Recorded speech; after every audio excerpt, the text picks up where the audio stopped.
Hi, I'm Nathan Lusk from Warrior with a Pin Games, and today we're going to go over another game that I've created. Our last video was on Zombarina, a one-on-one zombie spawning, zombie killing arena game where you and a friend battle each other by sending zombies after each other and trying to defeat the ones that your friend sends to you. This is my other zombie game. It's called Ztronghold with a Z, and it is a co-op zombie game. You and your friends are trying to survive a horde of zombies as they, right at the beginning of a zombie apocalypse, as they stream in and surround your military base, and you're all working together to make it happen. It's for up to 6 players, and no matter how many players there are, as long as it's more than one, because you can play by yourself, but as long as you have more players than one of you needs to be the arms master. He is a very unique character in the game. So there is a commander who works the blue area right here in the front. There are 2 captains who work these 2 red areas in the corners. And so their firing range is all of this, while the blue guy only hits here, the commander. And then there are 2 lieutenants, one on each side, and their areas that they cover are these green zones in the back. The arms master's job is not to shoot anybody. His job is to constantly go through the vault and try to find weapons for the other characters to use. And all characters are allowed to use whatever weapons they own once per round. So they all come with their own handgun, and their handgun is different depending on where they're set up in the base. So the commander's handgun only does 1 damage, but it has a range of 4. Now, in his case, that range of 4 means that he can hit all 4 of the zones that are in his purview right here. All at the same time. So he can do 1 damage to every single zombie that is within his area in the front. The 2 captains, their handguns do a damage of 2, and they have a range of 2, which means that they can hit any 2 of the 4 different colored zones within their area, A, B, C, or D. So they're allowed to hit up to 2 of them, like these 2, or these 2, or these 2, or even B and D, or C and A, or A and D, every turn, and cause 2 points of damage to all zombies within those 2 zones that they selected. And then there are the 2 lieutenants. They're the ones that fire out the sides of the base, and they can do 4 damage per shot, but they only have a range of 1, so they can only use their handgun on 1 range at a time. And whether it's the 4, the 3, the 2, or the 1, it's completely up to them, but they can hit only 1 at a time. So they do great damage, but they're very limited in how many they can hit every turn. The zombies, on the other hand, there are a ton of them. When you play a 6-player game, you use this entire deck of zombies, and that's who comes at the player. If you're using less than a full game of 6, then what you do is you shuffle this, and then you deal out 21 zombies per character that's playing the game, per player. And that includes the arms master. Even though he never shoots, he counts as a character in the game. So a full game is 126 zombies, which is what we have here. And it doesn't take too much longer to have a full game of 6 than it does, say, a game of 3 or 4, because all of the stuff happens at the same time. This deck right here is the weapons deck. Now, when you play with a full 6, you use every weapon in the game, which is all of these. That's 78 cards. When you have less than 6 players, you shuffle this deck and you draw 13 weapon cards per player, and that is how many are in the game. Now, once you go through a weapon, if it is not purchased, it is shuffled back to the bottom of the deck. If a weapon is purchased, then once it is completely used up, if it is thrown away, then it is out of the game, because weapons do have a particular amount of ammo that's on them. They also have a cost involved. And so these weapons are, gosh, they're a lot of fun. And let's go over how the weapons work too. The zombies work pretty specifically.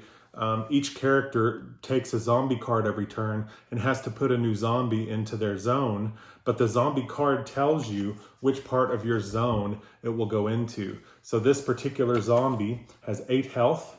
He moves 2 spaces at a time, and he goes into, see where it says 2A right there? He goes into your A zone, and he moves 2 spaces at a time. So he's decently fast. He doesn't just move 1 space, he moves 2. That's the 2 in the A.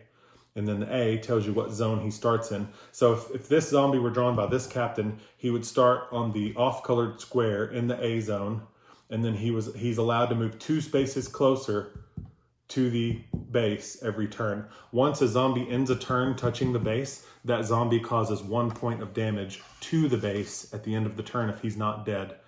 And the base, the way you regulate how difficult the game is by how much health the base has. So if you want a really easy game, you can give the base 20 or 30 health. If you want a more difficult game, you give the base 10 health and hope that you survive it. It all depends on your teamwork and your teammates and how well your arms master can find weapons for everyone, and how smartly those weapons get distributed. Of course, you all can argue with the arms master and say, I'm the one that needs that gun that you just found, but it's all up to him on how that stuff happens. So let me put that zombie back where he goes before I accidentally shuffle it into the guns. And those are top toward me. And so these guns are different. The cost is right here on the bottom. You win cash for killing every zombie, and that is the amount that's over here in this corner. You get 2 cash for killing this zombie. And so 8 health, he moves twice, he starts in A, and the arrows, if there's a discrepancy, he will always move to his right rather than to his left if he has to change which zone he's in. Zombies can only change zones if they are completely blocked from getting to the base by another zombie in their zone. So I have that all worked out. He moves twice, he starts in A, and he moves to the right if he is blocked from getting to the base. On top of that, you get 2 coins for killing him. That's the last number that's on there. So after you kill a bunch of zombies, you make money, and you use that money to buy guns. So this gun, if you were to find it in the weapons deck, costs 3. It is a 12 gauge trench gun. It has a range of 1, so you can only hit 1 zombie with it. It has a damage amount of 4, and it has 3 rounds in the chamber, so you can fire it 3 times before it's used up. Now there are reloads in the deck. The Arms Master can eventually find reloads in the deck, but you have to be able to afford them. And it can only refill the guns that you have on you. So if you've used a gun and decided to throw it away because you found another one like it, you can't go dig that back out of the pile and call it reloaded. You're only allowed, each player is only allowed to have 1 of each type of gun also. So the lieutenant, for instance, or the commander, for instance, could only have 1 trench gun throughout the game. Now, if he does throw one away to get a new one, that's different. He can have a second trench gun, but he cannot have 2 at the same time. So let's put that weapons deck down, and we're ready to begin. Now remember, each one has a handgun that he begins with. And so we have 6 players. 1, 2, 3, 4, 5, 6 players. So 6 zombies get drawn. And we're gonna just assign them going in a circle, and then the lieutenant, the arms master, gets to decide where his goes last. That seems to be much easier to do, and he'll put his wherever he sees the weakest zombie approaching. So here we go. This one is a super fast zombie. He is 8 health. He moves 4 spaces at a time, but he only gives 3 health when he's killed. And what I have here are tokens where we're gonna put 1 token on the zombie and then 1 token on the board to show. Oh, and any zombies that show up in the lieutenant's spots always just start in the back and move forward. So that's why you don't have to pay attention to the letters on them. So this captain zombie has 8 health, moves 3 spaces at a time, and is only worth 2 when he's killed. So he starts in 3B, so there's B, he goes right there. Our next zombie, this will be for the commander up front. We'll put a white on him, and he starts in 2D. Since D and C for the commander are up next to the fort, they can't actually start there. So you find D and then you trace it back, and he'll start right here in B. He moves 2 spaces at a time. This captain draws one just like the other one. It's an 8 that's worth, but he's worth 3 instead of 2. And he's gonna put a blue token on him. This one starts in his D area. So there's the D and there's the off-colored spot there. Moves 3 spaces at a time. The other lieutenant, he gets an 8-3, so 8 health. Guy moves 3 spaces at a time. He'll start here. And then the last one is for the arms master. And the arms master, if he's smart, is gonna look at all these zombies and see who got the gentlest one. And it was the commander up front. He's gonna give the commander a second zombie. Now this one does say A on it, so this zombie's gonna begin in the A. He only moves 2 spaces at a time also, just like his other one. And now that all the zombies have been assigned in their first turn, each of them now fires his handgun to do as much damage as possible to the zombies that are in their zones. Technically I explained the lieutenants wrong. Their one range means that they can only shoot 1 zombie at a time for 4 damage. So here we go. So they're going to, he does 4 damage. He does 4 damage. Each of these 2 does 2 damage to the zombies in their zones. And then the captain up front only does 1 damage to every zombie in his zone. And that's the end of that. They don't have any money, so I'm not even going to draw any weapons cards yet. And now all zombies advance according to their cards. So this zombie goes 1, 2, 3, 4. This zombie goes 1, 2, 3. This zombie goes forward 2, as does this one, 1, 2. This one goes forward 3, 1, 2, 3. And this one goes forward 3, 1, 2, 3. None of them are touching the fort, so the fort loses no health. But that's the end of the first turn. And now everyone has to draw another zombie. 1, 2, 3, 4, 5, 6. And now we add zombies to their zones again. And we'll just do the same way we did last time, moving counterclockwise here. So he will draw this one. He goes right here. Luckily he only has a 2 speed, not too bad. This guy draws another one with 2 speed. So far we're getting pretty basic zombies. They only have 8 health, only have 2, 3, or 4 speed. Hasn't been too bad. And this one goes in C, so there's the colored spot for C. Oh gosh, our commander up front just drew a really fast zombie, 4 speed. That's not good for him, and it's a C, so it's gonna start back here in A. This captain draws one that goes in C. And that lieutenant gets a zombie that goes in, well, doesn't really matter on him, goes in the back.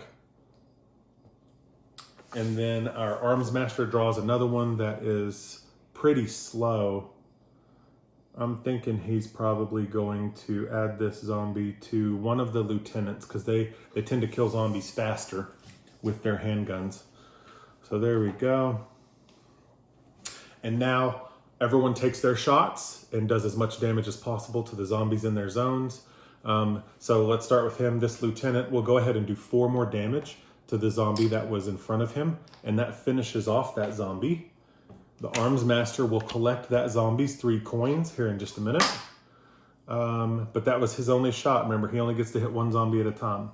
The captain is allowed to hit up to 2 zones, and he has 2 different zombies in his zones, in 2 different zones. So each of them will take 1 point of damage. Actually, 2 points of damage, sorry. Oh, and it looks like I forgot the damage he did last time on that yellow zombie, so I'm putting 2 on there for him. The commander up front does 1 point to every zombie in his zones. The captain on this side, he has 2 zombies, but they're in 2 different zones, so they each take 2 damage. There we go. And then this lieutenant will also do 4 more damage to the one he had already hit, which kills his zombie. That zombie is collected, so that's another 3 coins that they're gonna collect. So they've now collected 3 plus 3, 6 coins from killing zombies. And the arms master now has a little bit of money to work with. And he's going to, on the next turn, draw weapons and see if there is something in there that they can afford to buy, and then decide who gets it if there is. So that is the end of the second turn. We're gonna go ahead and draw new zombies for everyone. Oh no, we have to move these zombies. So let's do that. This white one moves 2. The white and yellow also moves 2. This yellow moves 3. 1, 2, 3. This white and blue moves 2. This blue and red moves 2. The white one moves 2. The red and blue and back here in the back moves 4. 1, 2, 3, 4. It doesn't say which way he goes, so you get to pick. And then now we're over here to this yellow. He moves 3. 1, 2, 3. This blue moves 3. 1, 2, 3. And this red moves 3. 1, 2, 3. And they still don't have any zombies touching the fort. They're close, but not quite there yet. So no damage is taken by the fort.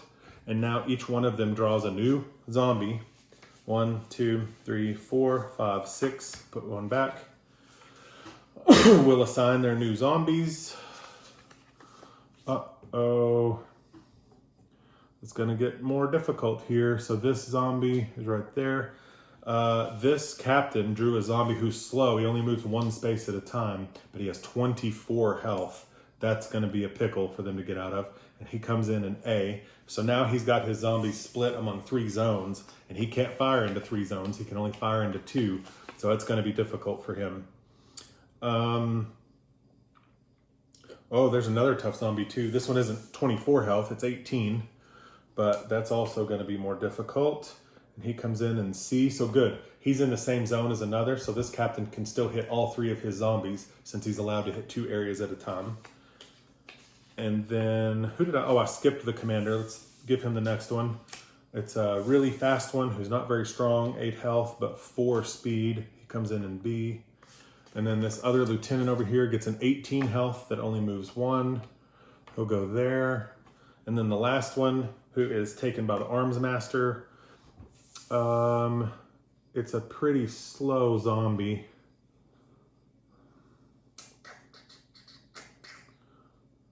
And he's a 3 with only 8 health. And he's a D. So if he gives him to someone, he needs him to be in a zone he's already going to be hitting. He's going to put him here. He'll be the black. There we go. So now he's got 4 zombies, but they're all just in 2 zones. He can hit them all. And now the arms master is allowed to draw 1 weapon card per player. 1, 2, 3, 4, 5, 6.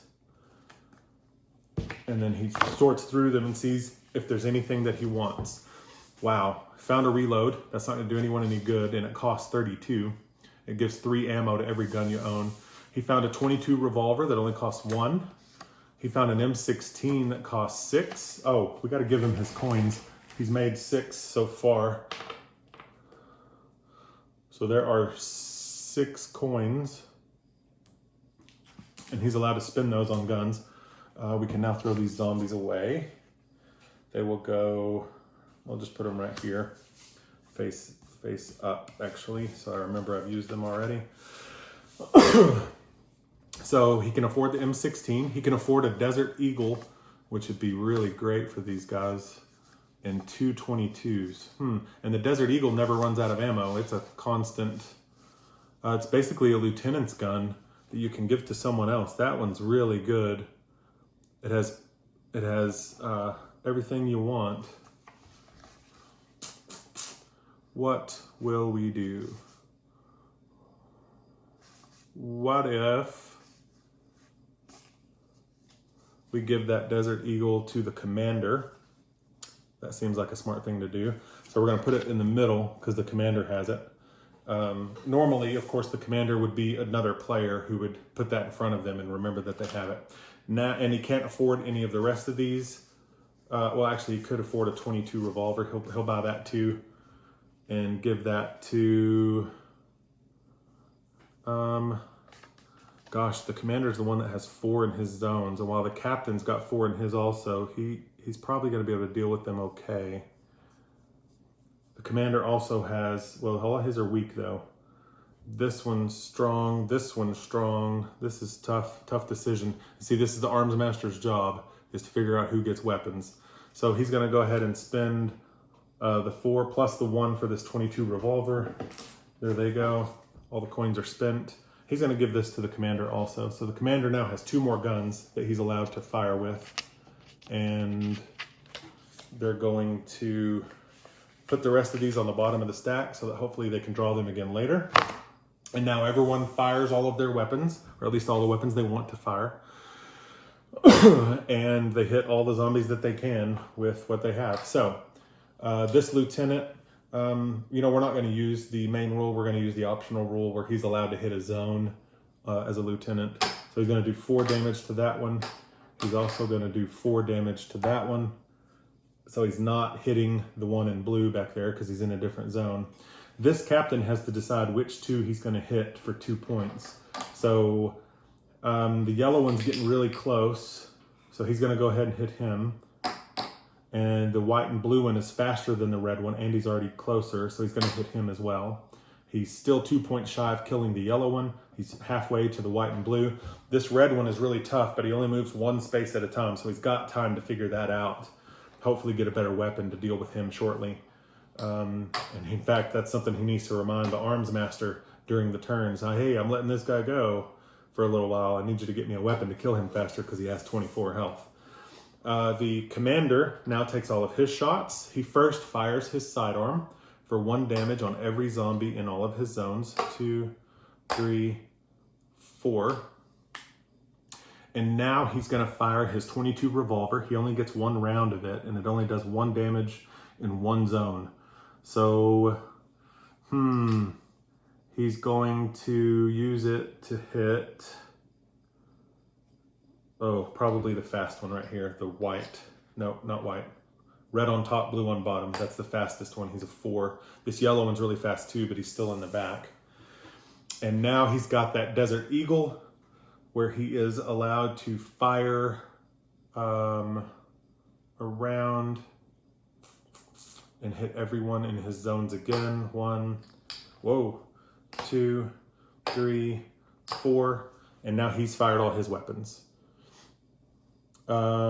Next, this captain fires his weapons, or his sidearm. He has to pick 2 zones. Luckily, all of his guys are in those 2 zones, so he does 2 damage to all of them. There's 2, there's 2, there's 2, there's 2. And then this final lieutenant has to pick 1 zombie or the other. He'll do 4 damage to it. I'm out of chips. I'll just put 2 of these on there. There we go. Should have gotten more chips out. And now that's the end of that round. It's not looking great for them. They're about to have a couple of zombies knocking on the door of the fort, and they've really got to figure out how to kill more zombies faster. But they will be getting some more kills this turn. At this point, actually, the arms master would... actually, he'll do that at the end of the turn, yeah. So now all zombies advance, and this one moves forward 2. The blue one moves forward 3. The yellow and white moves forward 2. This yellow one moves forward 3. Ding, ding, ding. They have 1 zombie touching the fort now. The white with blue moves forward 2. The red one moves forward 1. This yellow moves forward 4. This red top moves forward 4. This one moves forward 2. This one moves forward 2. This blue moves forward 1, yellow 3, blue 3, black 3, red 3, and blue top, white moves forward 1.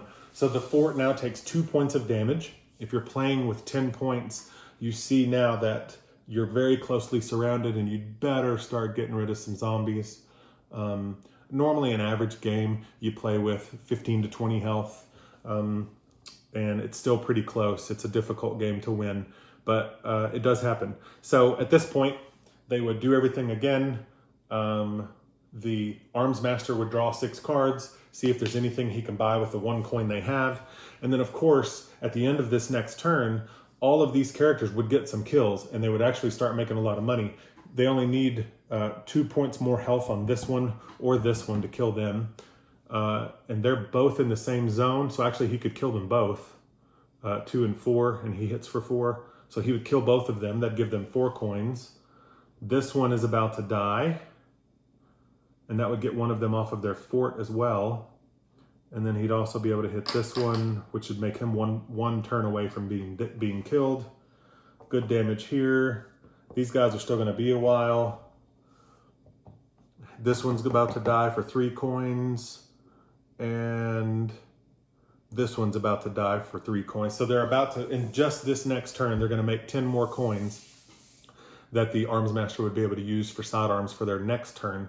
And then they might actually be able to start pushing back and getting these zombies off of their front door. So this is how the game plays. It's a lot more difficult the way I have it set up with these double tokens so that I know, you know, this blue and this blue matches. So that's who that zombie is. I think the game would be easier if I had a little figurine maybe, some sort of stand where you could put little rings on it every time that zombie took damage. And that way the zombie itself could just hold all of the damage tokens instead of having to constantly add new cards and new tokens and new pieces. And but it works this way, and it's fun.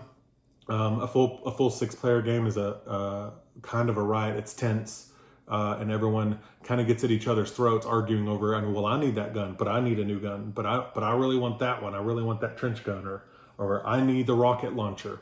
I need the light machine gun because I've got more zombies to deal with than you do, or I don't have as good a range as you do, or I don't do as much damage as you do. And so the jockeying to be the next person blessed by the Arms Master gets pretty intense as well. This is like most of my games, while the mechanics are sound and I have a playable prototype that's relatively easy to understand, it needs artwork. And without your help, I can't get that done. I don't do artwork.